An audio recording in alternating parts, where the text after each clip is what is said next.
we've just recorded a video on why people don't look after themselves. And after the video, we started to talk about some of the things we didn't mention. And Kate's just come up with a great one. So off you go, Kate. What didn't we say in the video?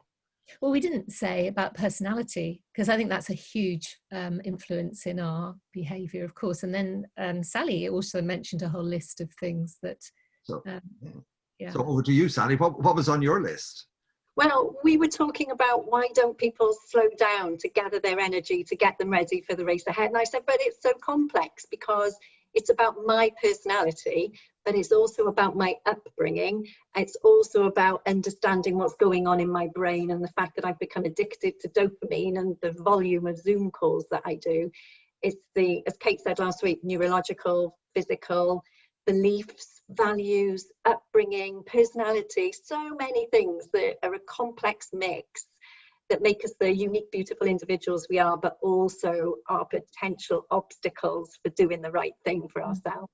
Yeah. And then the fundamental thing is, and often people will say to me, you know, actually, I'm afraid for my job.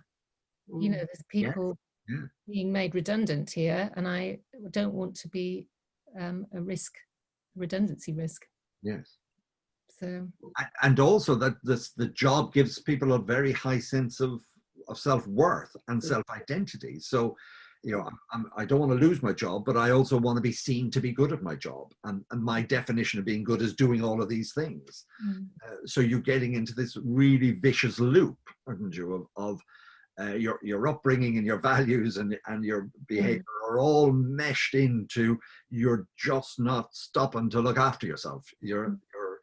And you're not getting ready for what could be another 12 months of this chaos and this turmoil, as we've described it. And do you know what? I think we're really sensitive to this because as coaches, we know that fundamental, core to our practice is making sure that we are putting our oxygen masks on and that we look after ourselves, because if we can't do that, then we are not resourceful for our clients. Yes. So I think we're really aligned and understand all of this stuff so well. It's second nature to us. So what do you do that's different then, Kate? What's your personal practice that means you're always on your top form? Well, I wouldn't say I'm always on my top form, but I am aware of how I am.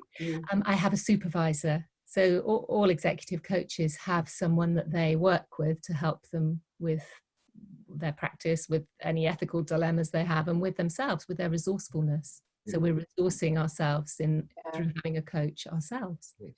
I mean, I would add to that, what I do is, which I was going to mention in terms of supporting other people, is permission. I don't just notice when my energy is dipping or where something's not right. I have started to give myself permission to rest, permission to stop, permission to do things differently. And that's one of the things that we can help as coaches, is showing to people that this is the right thing to do. It's not a luxury. Yes. Yeah, and for me, I guess I run, I do exercise to burn up the cortisol that's flown around my body all day, to sort of flush it out. But I'm a big believer in mindfulness, in just taking those moments during the day of being present and being here. And then I have an amazing network of family and friends who sometimes put the mirror up, but who also distract, entertain, amuse, and support. And I couldn't do what I do without that. Definitely not. So, okay. Well, that's the outtake, folks. We've never done that before, taking a video just at the end of the video. We'll post it and hope you enjoy it. Take care and have a good week.